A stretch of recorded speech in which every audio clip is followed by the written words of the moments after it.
এই লেসনে আমি ইমেজের কালার অ্যাডজাস্টমেন্ট দেখাবো। তো এক্ষেত্রে আমরা যেটা করব সেটা হলো এই যে কোনো একটা ইমেজ আগে ওপেন করব। ওপেন করার পরে ইমেজ মেনুতে গিয়ে এখানে অ্যাডজাস্টমেন্টে আসব। অ্যাডজাস্টমেন্টে আসার পরে এখানে দেখা যাবে অনেকগুলো অপশন আছে। সবগুলো অপশন আমরা আপাতত ব্যবহার করছি না। প্রথমে আমরা চলে যাব লেভেলে। এখানে লেভেলে ক্লিক করার পরে আমাদের এরকম একটা অপশন আসবে। এখন এখান থেকে প্রথমে যেটা করবেন সেটা হলো এই অটোতে ক্লিক করবেন। অটোতে ক্লিক করলে ইমেজটার রেজুলেশনটা মোটামুটি মানে ইমেজের কালারটা মোটামুটি অ্যাডজাস্ট করে নেবে অটোমেটিকলি, যদি অ্যাডজাস্ট করার মতো হয়। তো কিছু কিছু ক্ষেত্রে দেখা যায় অ্যাডজাস্টমেন্টের পরিমাণটা এই অটোতে ক্লিক করলে অনেকটা বেশি কার্যকর হয়, আবার কিছু কিছু ক্ষেত্রে দেখা যায় খুব একটা প্রভাব পড়ে না। অর্থাৎ ইমেজ কোয়ালিটিটা যখন ভালো থাকে তখন অটোটা প্রয়োজন পড়ে না, কিন্তু ইমেজ কোয়ালিটি যদি একটু ডার্ক হয় বা একটু অন্ধকার টাইপের হয় সেক্ষেত্রে অটোতে ক্লিক করলে সাথে সাথে এটা অ্যাডজাস্ট হয়ে যায়। তো এটা আসার পরে আমরা যেটা করব সেটা হলো এইখান থেকে এই বারটাকে এদিকে টেনে একটু লাইট করব। লাইট করার পরে এই দিক থেকে আর একটু ডার্ক করব।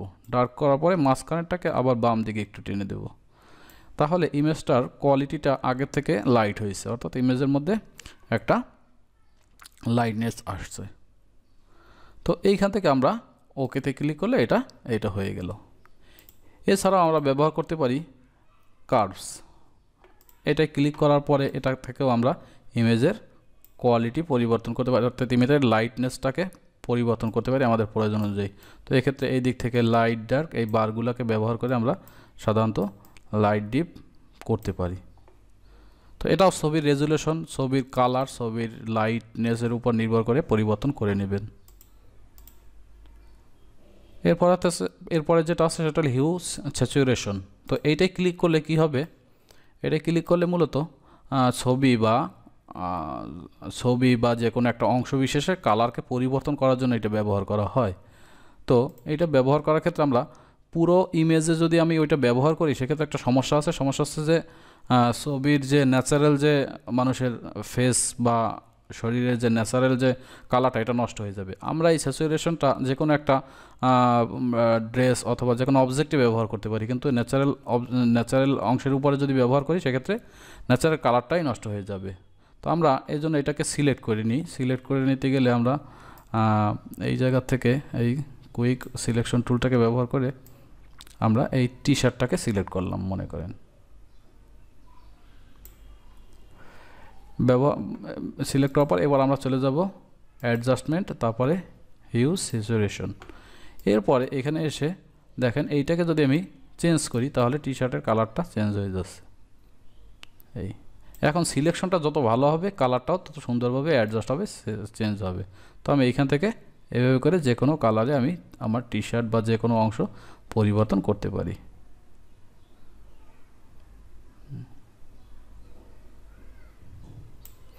এইখান থেকে আমি আবার কালারের মধ্যে গ্রে স্কেলটাকে নিয়ন্ত্রণ করতে পারি এই অপশনটার মাধ্যমে। অর্থাৎ যদি আমি চাই যে না এত লাইট নেব না, কালারটা একটু গ্রে টাইপের নেব, তখন এইটা থেকে আমি কমাই বাড়াই নিতে পারি।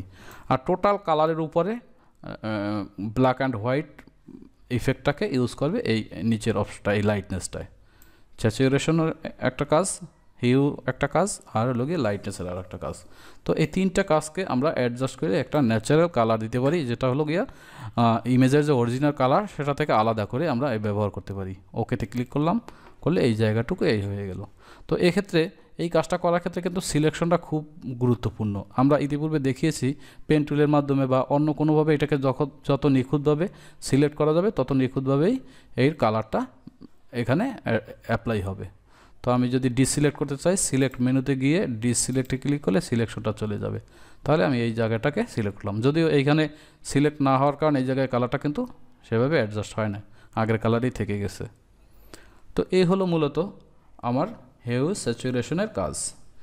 এরপর আমরা আর একটা কাজ করতে পারি, সেটা হলো ইমেজে গিয়ে অ্যাডজাস্টমেন্টে গিয়ে সিলেক্টিভ কালার নামে একটা অপশন আছে, এটা আমাদের দরকার হবে। তো সিলেক্টিভ কালারের কাজটা হলো আমরা যে কোনো একটা কালারকে সিলেক্ট করে একটা কালারকে নির্দিষ্ট করে আমরা ছবি থেকে কালার অ্যাডজাস্টমেন্ট করে নিতে পারি। তো এক্ষেত্রে আমাদের যেটা করতে হবে, এইখানে কালারের এইখান থেকে আপনার যেই কালারটাকে আপনি নির্দিষ্ট করে সিলেক্ট করে কাজ করতে চান সেই কালারে ক্লিক করতে হবে। তো আমরা পূর্বের কাজটাকে রিসেট করে দিই, এখানে অল্টার চেপে ধরলে এই ক্যান্সেলের এখানে রিসেট লেখা আসবে, কিবোর্ড থেকে অল্টার চেপে ধরলে রিসেট আসবে, অর্থাৎ ইতিপূর্বে যদি কোনো ধরনের ইফেক্ট ব্যবহার করা থাকে সেটা অটোমেটিকলি এখানে অ্যাপ্লাই করা থাকে।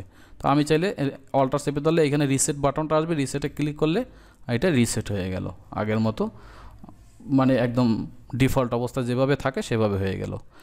এখন আমি যেটা করব সেটা হলো এইখান থেকে কালার পরিবর্তন করব। এখন আমার কাছে বা আপনার কাছে মনে হতে পারে এই ছবিটার মধ্যে হয়তো একটু ইয়েলোর পরিমাণটা বেশি আছে, তো আমি এইখান থেকে ইয়েলো কালারটাকে সিলেক্ট করব। তারপরে ইয়েলো বার থেকে ইয়েলো কালারটাকে আমি কমাই দিতে পারি, আবার ইয়েলো কালারটাকে বাড়াই দিতে পারি। এইভাবে দেখেন ছবির মধ্যে একটা পরিবর্তন আসছে। তো আমি একদম কমাই দেবো না, কারণ ইয়েলো কালারটা থাকে সাধারণত, তো এই থেকে একটু মনে করেন বেশি একটু মনে হচ্ছে, আমি একটু কমাই দিলাম। ঠিক একইভাবে আমি যদি এখান থেকে ব্ল্যাক সিলেক্ট করি, আমি চাচ্ছি যেখানে যেখানে ব্ল্যাকটা আছে ব্ল্যাকটার পরিমাণটা একটু বাড়াই দেবো, বেশি বাড়ানো যাবে না, সেক্ষেত্রে একটু আর্টিফিশিয়াল মনে হবে, যার কারণে আমি ন্যাচারাল রাখার জন্য এটাকে হালকা একটু বাড়িয়ে দেবো, যেখানে কালোগুলো আছে কালোগুলো অ্যাডজাস্ট করে নেবে। নেওয়ার পরে আমি ওকেতে ক্লিক করলাম। তাহলে আমরা সিলেক্টিভ কালারের মাধ্যমে এভাবে ইমেজকে অ্যাডজাস্ট করে নিতে পারি। তো এত কিছু বা এই সমস্ত আসলে আমরা বিস্তারিত কিছু দেখছি না এখানে, কারণ আমরা প্রিন্টিং ডিজাইনের ক্ষেত্রে আমাদের এই টুকটাক যেই কাজগুলো দরকার হবে সেগুলোই দেখাচ্ছি। বাকিটা আপনারা যদি শিখতে চান ফটোশপের অন্য অন্য কোর্স আছে সেগুলোও করতে পারেন।